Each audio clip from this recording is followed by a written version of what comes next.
¿Qué tal? Buen día, compañeros, asesor. Mi nombre es Valeria Manuela Ramírez Guerrero. Soy estudiante de la Universidad Virtual del Estado de Guanajuato y a continuación voy a presentar el reto número 1 titulado ¿Cuáles fueron los antecedentes latinoamericanos de la reforma constitucional mexicana? El nombre de mi asesor es Arturo Trujillo Ramos. Mi matrícula es la 19016813 y el módulo es Derecho Procesal Penal 2. Bueno, para la elaboración de este reto nos presentaron una lectura de un autor llamado Máximo Langer, de la cual se desprenden los tres interrogantes que nos realizan y que a continuación voy a dar respuesta.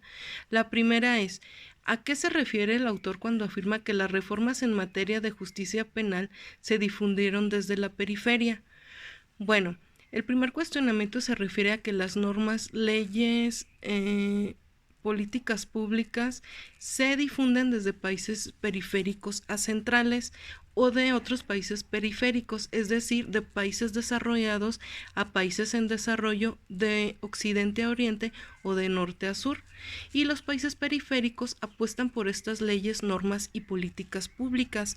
Todas estas ideas se pueden extender desde los países centrales a los periféricos, pues los países centrales por lo regular tienen mayores recursos para moverse en ciertas direcciones, teniendo efectos de dependencia de las rutas tomadas y como tal un efecto de red sobre otros países.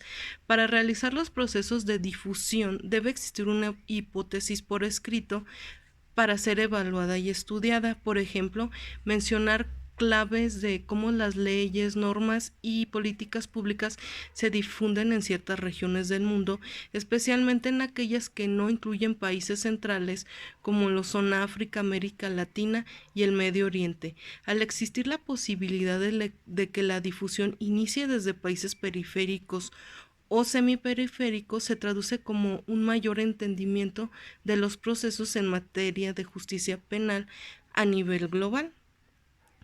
La pregunta número 2 dice, ¿qué distingue a los códigos inquisitivos y a los códigos acusatorios en Latinoamérica? Bueno, sabemos que históricamente el método inquisitivo fue usado en Latinoamérica y en México a lo largo de muchos años e implicó la falta del debido proceso, la insuficiencia de transparencia e ineficiencia del sistema penal. De las características primordiales de este método es que se deja de lado a la víctima.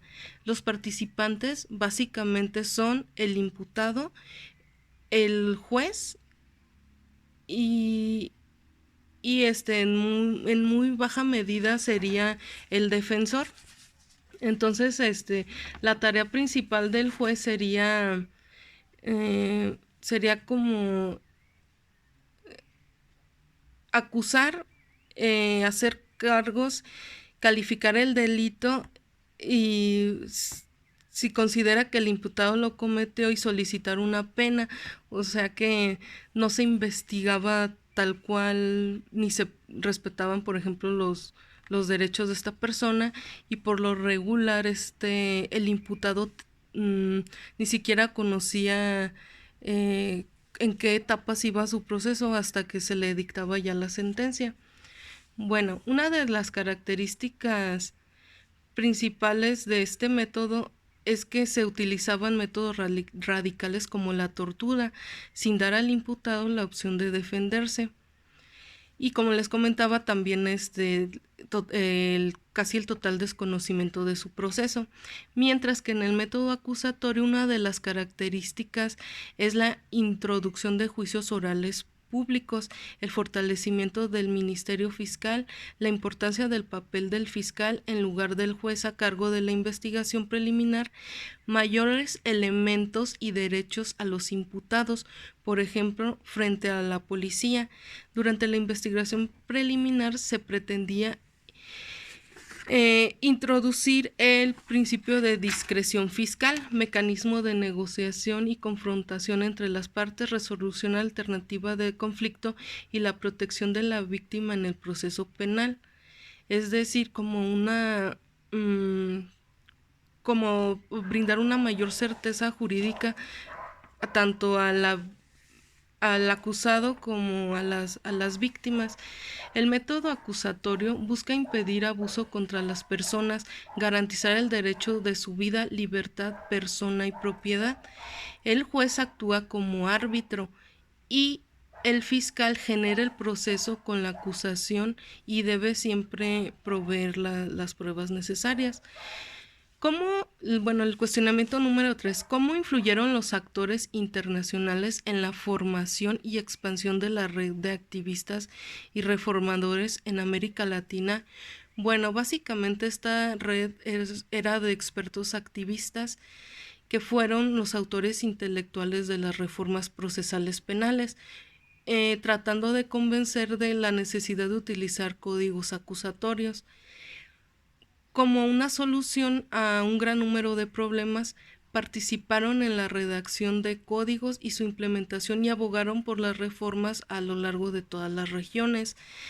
Esta red, por lo regular, es descentralizada y en el transcurso de su formación ha tenido varios miembros. Es dinámica, pues las posiciones de estos miembros cambian con el tiempo, manteniendo su posicionamiento y fortaleza, y la red no es homogénea, es decir, está sufriendo constantemente cambios que, a mi punto de vista, implica que se presta menos a corrupción, de que estén las mismas personas manejando todos estos temas. Entonces hay movimiento y por lo tanto hay nuevas ideas, hay nuevos procesos, todos basados pues en el método acusatorio.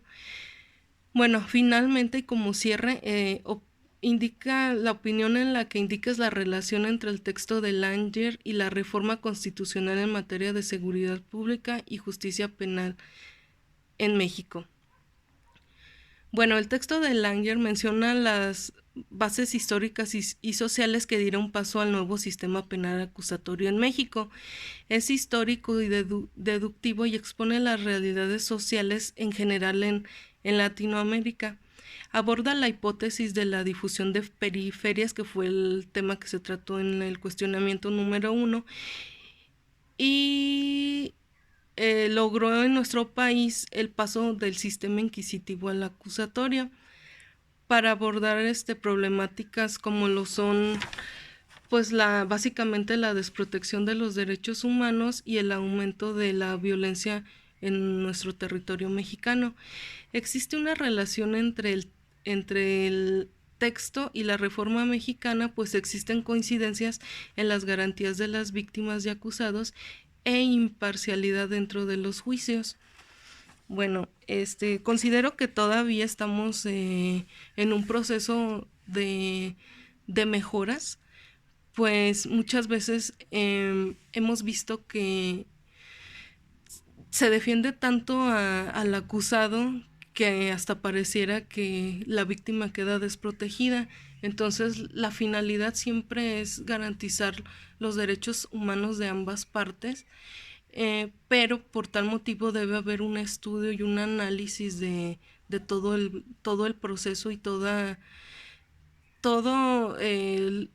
la historia y de los casos. Entonces no es como antes con el sistema inquisitivo, que básicamente pues, quedaba desprotegido el acusado, porque desafortunadamente también en México hay mucha gente inocente que le tocó vivir procesos inquisitivos siendo víctimas también del proceso o siendo inocentes. Entonces el objetivo pues es también salvaguardar los derechos de los acusados y dar un análisis y un estudio en general a los casos, pues como debe ser, con el debido proceso. Y pues sería todo de mi parte. Estoy atenta a cualquier duda, comentario al respecto de mi presentación.